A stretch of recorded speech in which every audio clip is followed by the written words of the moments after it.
کہ سندھ میں جو کچھ ہوا ہے، سندھ میں 4 نشستیں ہیں، ضمنی الیکشنز ہونے جا رہے ہیں۔ پہلے تو پی ڈی ایم کہا کرتی تھی کہ ہم الیکشنز میں نہیں جائیں گے، ہم الیکشن سے بائیکاٹ کریں گے اور ہم ریزائن کریں گے۔ پھر ایک وقت آیا کہ پی ڈی ایم جو ہے وہ ریزائن سے بھی پیچھے ہٹ گئی اور الیکشنز میں جانے کا بھی عندیہ دے دیا۔ اب جب ضمنی الیکشنز 4 حلقوں میں، ایک قومی اسمبلی کا حلقہ ہے اور 3 صوبائی اسمبلی کے حلقے ہیں سندھ میں، ان کے اوپر جو ضمنی الیکشنز اناؤنس کیے گئے ہیں، ڈیٹس اناؤنس کی گئی ہیں، تو نون لیگ کے پاس سندھ میں کینڈیڈیٹ ہی کوئی نہیں تھا کہ وہ جس کو سامنے لاتے اور اپنا الیکشن لڑواتے۔ اور یہ وہ واحد جو ہے وہ جماعت ہے جو خود کوئی اس کو اتحاد میں شامل نہیں کر رہا، کوئی سیاسی اتحاد کی یا انتخابی اتحاد کی بات نہیں کر رہا، اور کیونکہ ان کے پاس کینڈیڈیٹ نہیں تھے اس وجہ سے انہوں نے کہا جی کہ نہیں، ہم تو وہاں پر الیکشن نہیں لڑ رہے اور ہمارے کینڈیڈیٹ بیٹھ گئے ہیں جو پاکستان پیپلز پارٹی کے حق میں۔ اب یا تو یہ لوگ جھوٹ بولتے ہیں یا ان کو جو ہے وہ اتنی جو ہے وہ سینس نہیں ہے۔ الیکشن کمیشن آف پاکستان نے کہا ہے کہ ہمارے پاس کسی نے کاغذات جمع ہی نہیں کروائے، ہمیشہ بیٹھتا وہ ہے الیکشن میں، اگر کسی کے حق میں بیٹھتا وہ ہے جو اناؤنس جس نے کیا ہو، جو امیدوار ہو، جس نے اپنے کاغذات نامزدگی جمع کروائے ہوں۔ جب ان کے پاس کوئی کینڈیڈیٹ ہی نہیں تھا، اس نے کوئی کاغذات ہی جمع نہیں کروائے، تو یہ کیسے کہہ سکتے ہیں کہ ان کا جو کینڈیڈیٹ تھا وہ بیٹھ گیا ہے اور ان کا جو کینڈیڈیٹ تھا وہ جو ہے وہ الیکشن نہیں لڑے گا؟ ان کے اس جھوٹ کو الیکشن کمیشن آف پاکستان نے بے نقاب کر دیا، اور الیکشن کمیشن آف پاکستان کا کہنا ہے کہ نون لیگ کا 3 صوبائی اسمبلیوں کے جو حلقے ہیں اس میں کوئی کینڈیڈیٹ نہیں تھا، اور یہ جو بات ہے کہ ان کے کینڈیڈیٹس بیٹھ گئے ہیں یہ جھوٹ ہے، اور یہی وجہ ہے کہ پاکستان پیپلز پارٹی نے رسپانس ہی نہیں دیا۔ احسن اقبال نے کہا ہے کہ پی ڈی ایم مل کر الیکشن لڑے گی۔ اب احسن اقبال کون ہوتے ہیں؟ پی ڈی ایم کے سربراہ مولانا فضل الرحمان ہیں،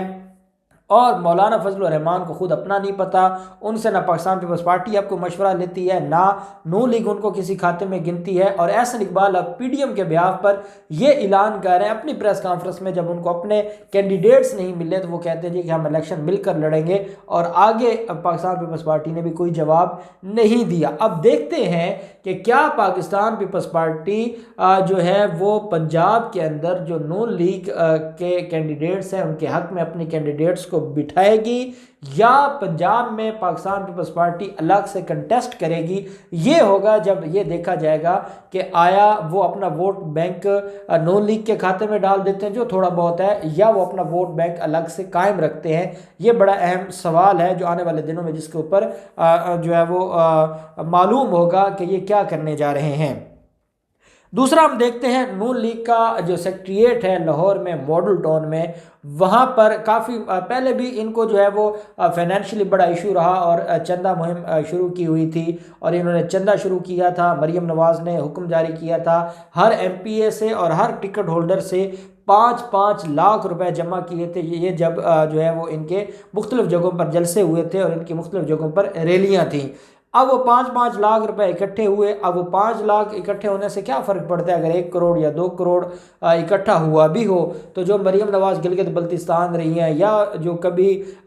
خیبر پختونخوا جا رہی ہیں قوم کے درد میں، کبھی کوئٹہ جا رہی ہیں، کبھی کراچی جا رہی ہیں، تو وہ تو جو چندہ اکٹھا ہوا ہے وہ تو بڑی مشکل سے مریم نواز کے اخراجات پورے ہوئے ہوں گے، اور ان کے میک اپ کے بھی اخراجات ہیں، ان کی گاڑی کے اخراجات، ان کے سیکیورٹی پروٹوکول کے یا ان کے ڈرائیوروں کے جو اخراجات ہیں وہی نہیں پورے ہوئے ہوں گے۔ تو وہ جو باقی ملازمین ہیں بیچارے، ان کا کیا بنے گا؟ اس کا کوئی کچھ بھی انہوں نے نہیں سوچا، اور یہی وجہ ہے کہ سیکریٹریٹ کے 40 ملازمین ہیں ان کے، اور 40 ملازمین کو انہوں نے پہلے 4 مہینوں کی تنخواہیں نہیں دی تھی جب یہ معاملہ باہر نکلا تھا اور اس معاملے کے اوپر بات ہونا شروع ہو گئی تھی، اور انہوں نے میڈیا کو انفارم کیا تھا اور میڈیا نے اس کے اوپر نیوز چلائی تھی، تو تب انہوں نے دوبارہ ایک فنڈ ریزنگ کی تھی، اور فنڈ ریزنگ کر کے کوئی ایک ماہ کا جو ان کا جو